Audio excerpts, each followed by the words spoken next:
Is it possible for a therapist or a coach to be a narcissist or someone who's very toxic? Yeah, so unfortunately, therapy has a very bad rap out there. And for every horror story you hear, there are probably 100 more. And I'm not trying to scare you, but you always hear these stories. You tell someone to go to therapy, and they say, "Oh, I've been to therapy for so many years, I spent so much money, and it didn't help." And here is why. Because besides for going to therapy, a person also has to have a friend, a shomer, a chaver, someone to discuss it with, someone who knows what they're doing, not someone that's trying to self-please, someone that understands the service, someone that wants your best and wants to see progress, someone that can help you make sure that there's actually that there's progress along the way.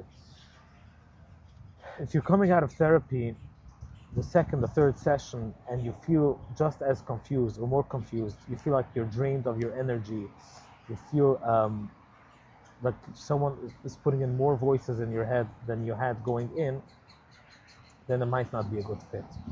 Unfortunately, many people go into therapy to use it as a tool. They're not healthy people, and they could go in college or they could become a coach and they could use it to get a hold of people. This is their badge, this is their proof that they have healed, but really they haven't done the work.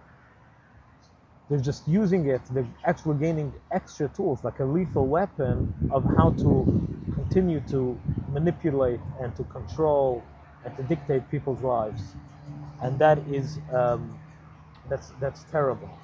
And if that happened to you, I feel very sorry because I know what it means. I know a little bit how it feels like. So that's that shouldn't happen to anyone. But there are really good therapists out there, and we have to find them.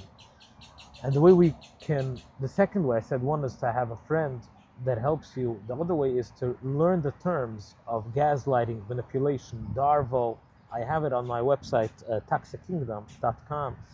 I put it out there before Purim for that reason. I want people to learn the terms, because once you know how manipulation works, you're almost out of it. It's much harder to manipulate you. Once you know how gaslighting looks like, it's much harder to gaslight you. And being Googling these terms or with ChatGPT, just the terms, I'm not talking about healing, just to know what it means. Getting acquainted with these terms will help you understand what's going on in therapy, if it's actually helping you or if it's making you worse. I would say also it's very important that a healthy therapist should never tell you what to do. A healthy therapist will never tell you what steps to take, what you should or shouldn't say to